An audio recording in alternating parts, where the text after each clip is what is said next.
Баршаңызға қайырлы күн, құрметті көрермендерім. Каналыма қош келдіңіздер. Бүгінгі видеода шағын эксперимент жасаймыз. Манты қазанға нан пісіріп көреміз. Сәтті шыға ма екен, сәтсіз бола ма екен, видеоның соңында білетін боламыз. Ендеше бисмиллах деп бастаймыз. Алдымен қамырын илеп аламыз. Жылы сүтімізге жылы суымызды құямыз. 1 шай қасық толтырып қант қосамыз. 1 шай қасық ашытқы қосамыз. 1 шай қасық тұз қосып араластырамыз. Үстінен ерітілген жылы сары майымызды қосамыз. Араластырамыз. Енді үстінен електен өткізілген ұнымыздың жартысын қосамыз. Бастапқыда масса өте сұйық болғандықтан силиконды күрекшемен араластырып аламын. Кейін біртіндеп ұн қоса отырып, қолыммен біркелкі жұп-жұмсақ қамыр илеймін.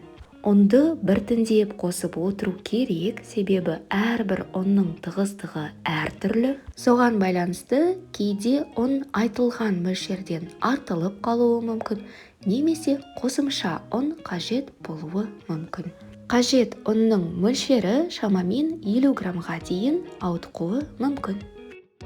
Осындай жұп-жұмсақ, қолға сәл ғана жабысатын қамыршықты кеуіп қалмайтындай бетін жауып, жылы жерге көтерілуге 1-1,5 сағатқа жібереміз.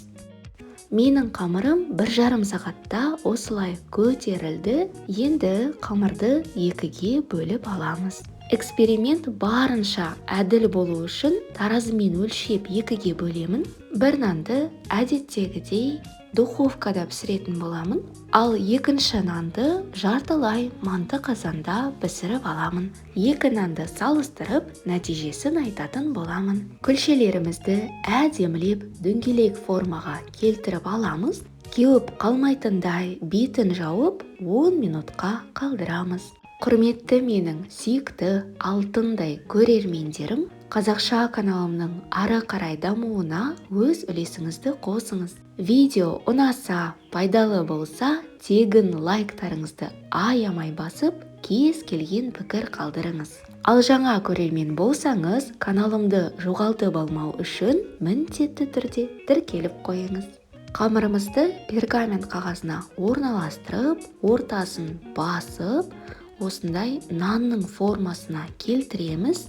Нанның ортасын өрнек етіп тесетін құрылғыңыз болса, тіптен керемет болады. Мен шанышқымен жиі етіп тесіп аламын. 1 жұмыртқаның сарыуызына 1 ас қасық сүт қосып, бетіне жағамыз. Әдемілік үшін күнжіт сепсеңіз болады. 200 градусқа дейін қыздырылған пеште беті әдемі болып қызарғанша шамамен 20 минут пісіреміз. Осы уақытта екінші нанымыздың формасын келтіріп қоямыз. Бұл нанды алдымен манты қазанда, яғни буға 4 минут бойы пісіріп аламыз. Кейін қызарғанша шамамен 15 минут духовкада пісіреміз.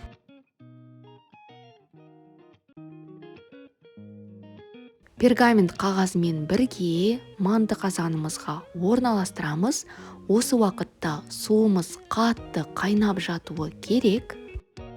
Қақпағын жауып 4 минут бойы буға пісіреміз. Осы аз уақыт аралығында нанымыз осындай әдемі болып көтеріледі. Енді тезірек қимылдап, нанымыздың бетіне сарыуызды жағып, күнжітін сеуіп, қызып тұрған духовкаға жібереміз. Нандарымыз осындай сап-сары алтындай болып пісіп шықты. Бірінші болып тұрғаны жартылай манты қазанда піскені, екіншісі толықтай духовкада піскені. Екеуі де жұмсақ, өте дәмді. Манты қазанда піскені көлемі бойынша сәл үлкенірек болды. Және де жұмсағырақ, үлпілдек болды.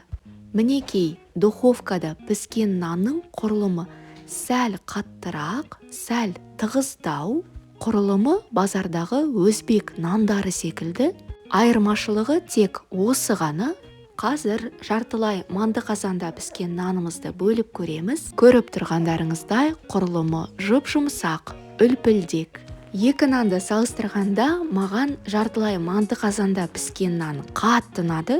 Уақытыңыз болып жатса, осы әдіспен міндетті түрде дайындап көріңіздер. Уақытыңыз болмай жатса, бірінші әдісте жарап тұр. Ең бастысы, шынайы ілтипатпен дайындалса, кез келген ас дәмді болады. Дастархандарыңыздан дәм үзілмесін. Видео пайдалы болса, еңбегімді бағалап, лайк басып, пікір қалдыруыңызды сұраймын. Сіздермен болған Салтанат және каналымдағы жаңа эксперимент Айдары амандықта, жақсылықта, жаңа видеоларда жүздескенше.